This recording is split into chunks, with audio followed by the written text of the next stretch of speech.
Welcome to the Genius Factory. Enjoy the video. In this video, I will explain how to play Crossword Game, Updated. Start by scanning the whole grid for short answers and theme patterns, then fill obvious across or down clues to create anchors. Use crosses to verify letters and avoid guessing, and mark unsure answers for later review.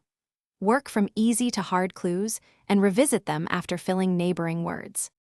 Begin each puzzle by identifying 1 to 3 short, confident answers to build a framework, then expand outward. Pay attention to clue types like definition, wordplay, or abbreviation. Use crossing letters to confirm tricky entries and consider alternate meanings when a literal reading fails.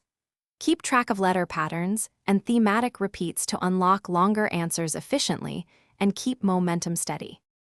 Adopt a systematic approach by alternating between across and down clues to reduce blind spots, and trust crossings over isolated guesses.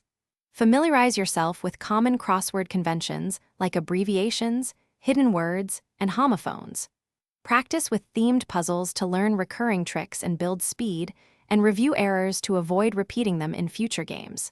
Stay patient and enjoy wordplay. Thanks for watching. If you found this helpful, don't forget to like and subscribe.